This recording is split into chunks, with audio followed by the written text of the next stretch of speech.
Senator Sullivan. Thank you, Mr. Chairman, and good to see you, gentlemen. Thank you very much. Very much appreciate your fine leadership as demonstrated by your decades of service to your country and by your testimony today. I think it's been outstanding and direct.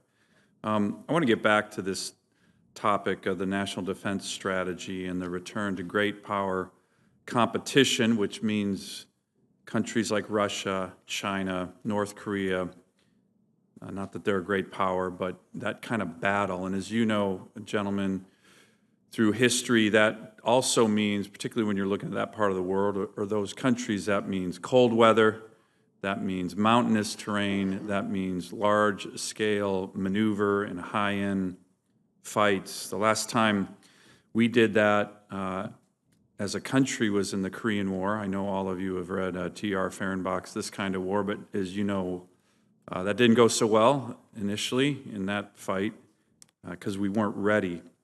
So a couple questions that relates to getting back to that. You may have seen in the Arctic strategy that was required by this committee, Secretary Mattis stated that the Arctic is key strategic terrain. Russia is taking aggressive steps to increase its presence there.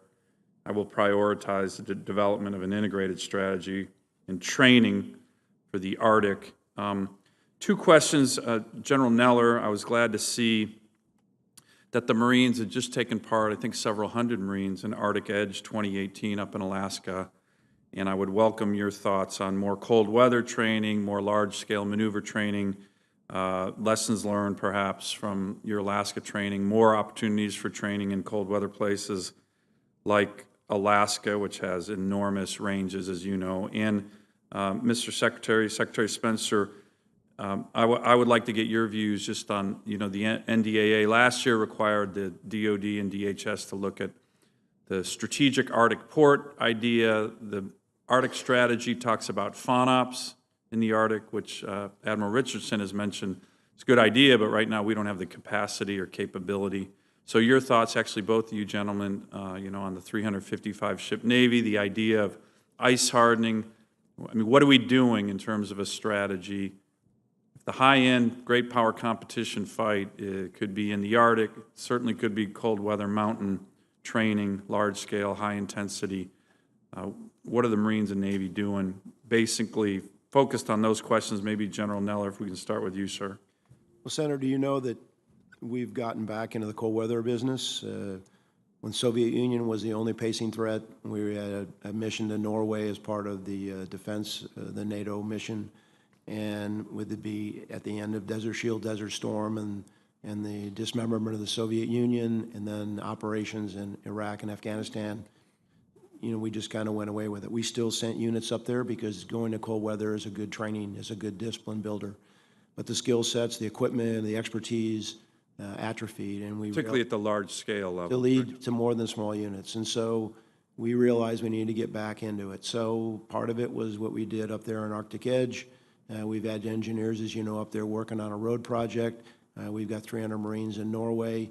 We're waiting for the Norwegian government to potentially give us the opportunity to send more there to work with our NATO partners because it's an opportunity to learn from them because they really do understand how to operate and move large formations. There'll be a large exercise in NATO exercise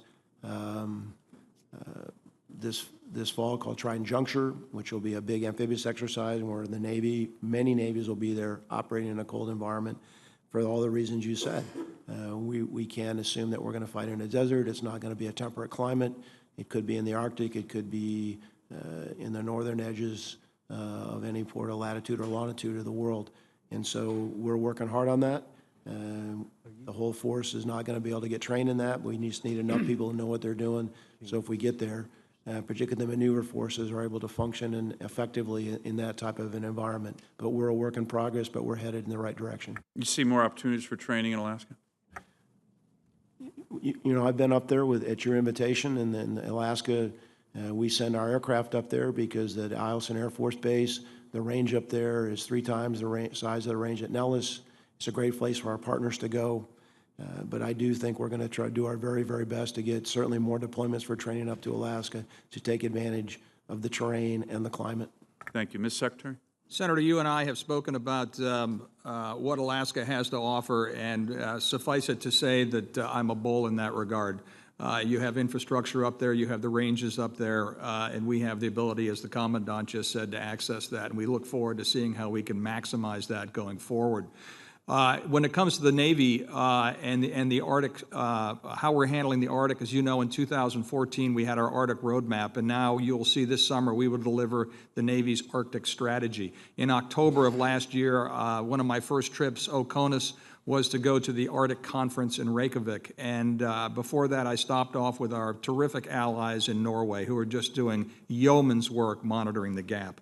But they opened my eyes as to what's going on in the Arctic. I'd read about it, but when you see what's going on there, what Russia is doing, repaving 12,000-foot runways, 10,000 Spetsnaz up there in barracks for search and rescue, we need to have presence up there.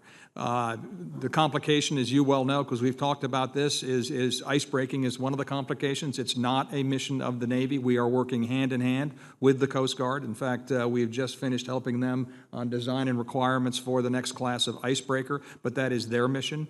That being said, we do not have ice-hardened ships. There is a new terminology up there called the Blue Water Arctic, that there now is open blue waters up there.